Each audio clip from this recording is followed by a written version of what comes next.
Bonjour et bienvenue sur la chaîne YouTube de la Pause Concours, chaîne spécialisée en coaching de préparation de concours. Je suis Delphine Vallée, attachée principale d'administration en disponibilité de la fonction publique depuis maintenant 5 ans, où je vous accompagne dans la préparation de vos oraux de concours dans la fonction publique. J'aimerais vous parler aujourd'hui de l'importance de savoir faire une pause dans son programme de révision ou parfois de prendre quelques jours de repos, de vacances, de recul avant les épreuves. Pourquoi? Parce qu'il y a un moment, si on est trop fatigué, si on est trop dans ce planning de révision où on ne fait plus que ça, on n'arrive pas à prendre nécessairement de la hauteur sur ce qu'on révise, à bien comprendre ce qu'on fait, pourquoi on le fait, le sens de son action.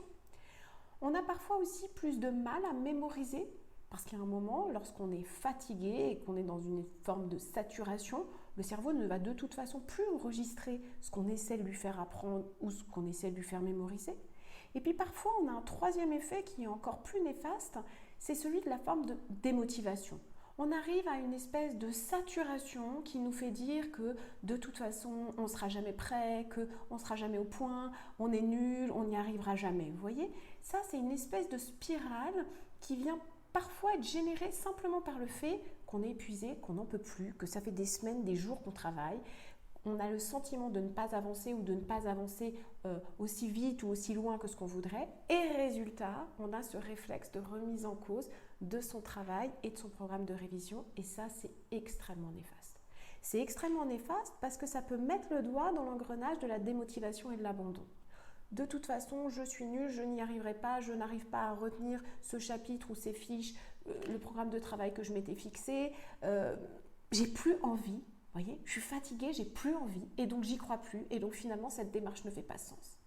Et très souvent, il suffit de faire un pas de côté, fermer son ordinateur, fermer ses livres, accepter de faire une vraie pause, 1, 2, 3 jours, peut-être une petite semaine si vous pouvez, pour recharger ses batteries, pour mettre autre chose dans sa tête, pour faire autre chose et pour retrouver l'envie et l'énergie de travailler. Ça, c'est précieux et c'est précieux pour tout le monde.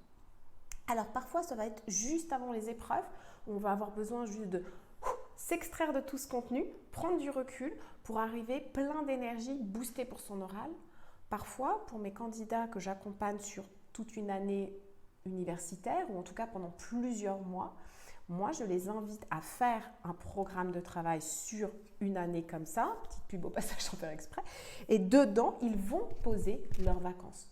Quand on travaille pendant plusieurs mois un concours, il faut absolument que dans les semaines de révision, au même titre que chaque semaine, vous envisagez de faire un peu de culture G, un peu de droit, un peu de finances publiques ou que sais-je, vous ayez inscrit vos galops d'essai, vous ayez inscrit les périodes de réactivation, vous ayez inscrit les périodes de vacances. Vous tiendrez dans la durée en faisant des pauses. Et c'est comme ça pour tout le monde, que ce soit pour un concours, que ce soit pour les professionnels, que ce soit pour moi dans mon activité. Il y a un moment donné, si on ne s'arrête pas, si on ne se repose pas, eh bien on a une forme de saturation qui nécessairement n'est pas productive. Si vous voulez d'autres conseils, abonnez-vous à la chaîne YouTube ou n'hésitez pas à rejoindre les formations de la pause concours ou tout autre programme d'accompagnement en coaching. Vous trouverez toutes les infos dans la bio. À très bientôt!